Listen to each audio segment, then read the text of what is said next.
If you're thinking about buying a condo in Palm Beach County, Florida, then this video is for you. What happened in Surfside, Miami, Florida this past week is a tragedy. My heart goes out to all the families that are impacted, and let's hope that this doesn't happen again, and that we've learned some lessons that we can apply to condominiums in the future. So the big question is, can what happened in Surfside, Florida, happen here in Palm Beach County? Well, I'm going to go over in this video some of the regulations that are currently in place and what I expect might happen given the events of this past week. So Palm Beach County is the northernmost part of the Miami metropolitan area. Miami metro area is made up of Miami-Dade. It's made up of Broward County, which is where Fort Lauderdale is located. And then we have Palm Beach County, the most northern part. Broward County and Miami-Dade County have condo regulations that have something called a 40-year inspection rule.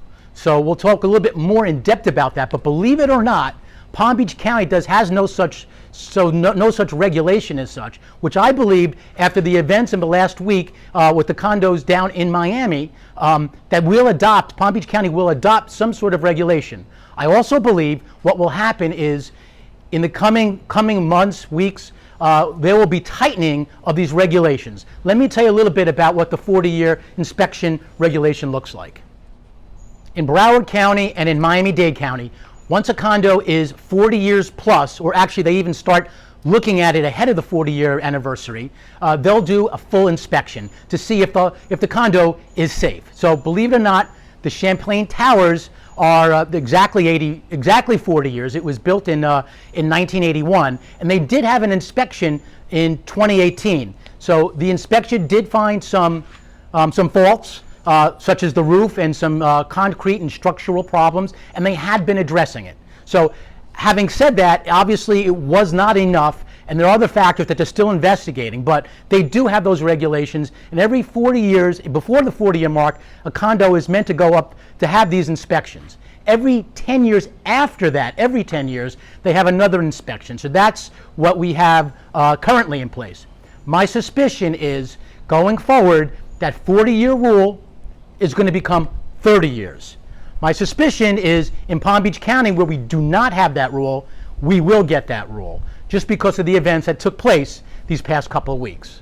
If there's any silver lining as to what happened with the Champlain Towers in Miami, at least I think going forward there will be more stringent regulations in the Tri-County area here in South Florida, so that people buying condos going forward will feel a little bit more safe. And infrastructure needs to tighten up, obviously. Going back to the hurricanes back in the 90s and the early part of the 2000s, it took some bad hurricanes in order for regulations and building codes to strengthen what we have here now in place today. So I think the same phenomena will happen when it comes to condo regulation going forward. Now, I don't think they're going to be quick to implement whatever regulations they put in place, because there needs to be some further investigation. I still think, here we are several days since the tragedy, we still don't really know what happened. We've seen the video of the towers coming down, and even today, several days later, we do not know what happened. So there will be thorough investigation, and in time, there will be regulation put in place. Just don't expect it to happen overnight. With that out of the way, I'd like to go over some other condo regulations that you should be aware of, especially if you consider purchasing and making an investment in a condominium here in South Florida. Now, these regulations are especially true if you're buying your condo on a loan or with the mortgage, because mortgage companies do not want to lend you money unless there are certain stipulations in place. As an example, owner occupation, how many people live in the building. Lenders do not like to see buildings that are less than 50% owner occupied. Here's why lenders are concerned about that, and this has happened in the past. So let's say you have a condo association where it's less than 50% owner occupied, and let's say it's bought by a few investors, and let's say they own multiple units at a time.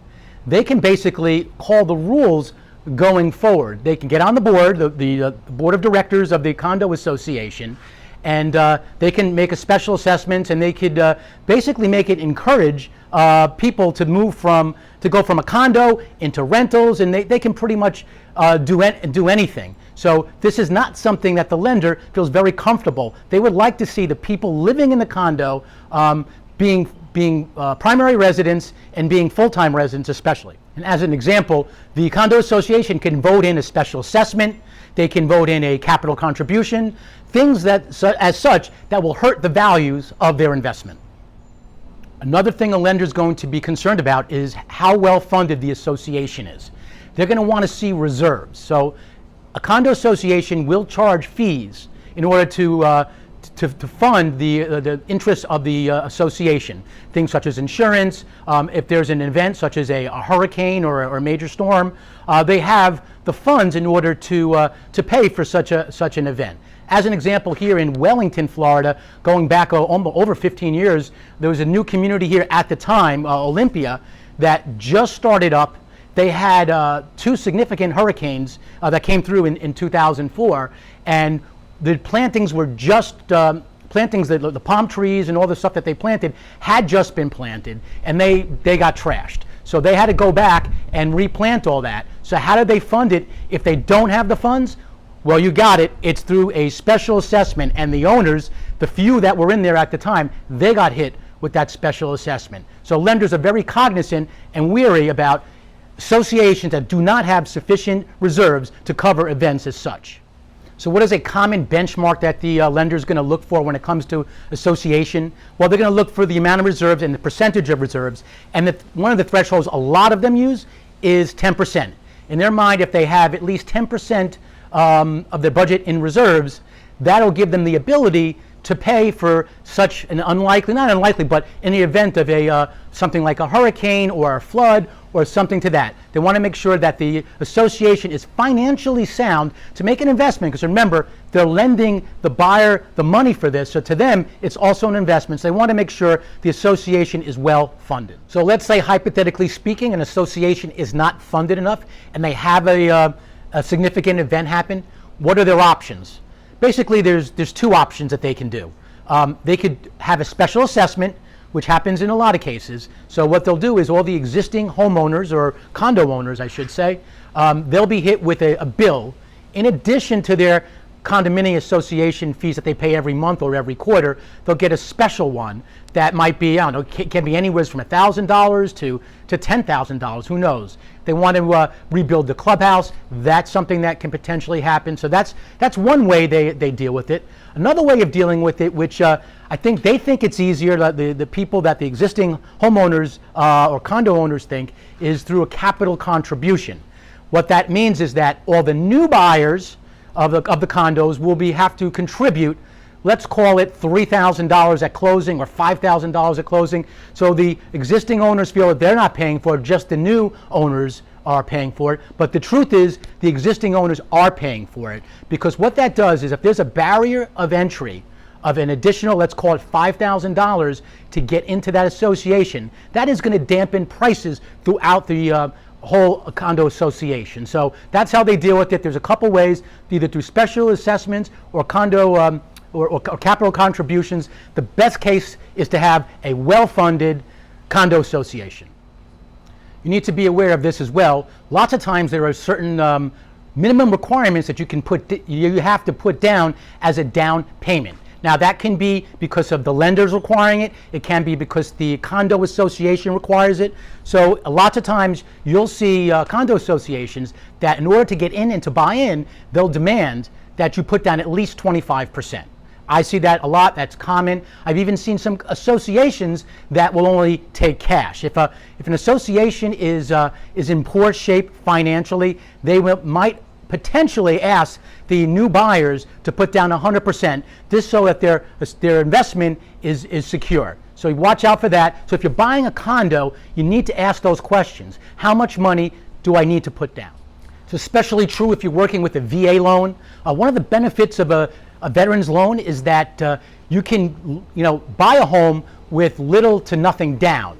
So let's say you want to do that. You want to put down, let's say, 5% down. You might not be able to buy that condo for two reasons. First off, it might require a 25% down payment, so you won't be able to get away with just putting down 5%. The other thing when it comes to a VA loan, sometimes the condo association is not, that one in particular, is not VA approved. So if you're buying a condo with a VA loan, there's some questions you need to ask yourself.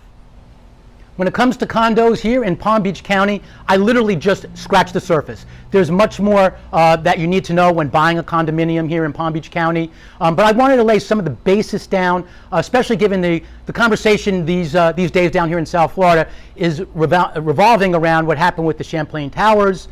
We hope something like that does not happen again. Certain the environment will change, but again, I will address some of these other issues in future videos. And then also, if you have any questions about condos in general, please drop your question in the comments section down below. I hope you found this video valuable. If you have any questions about Palm Beach real estate as a whole, in the description and in the comments down below, there's a link. Click on that link. That is a great way for us to connect.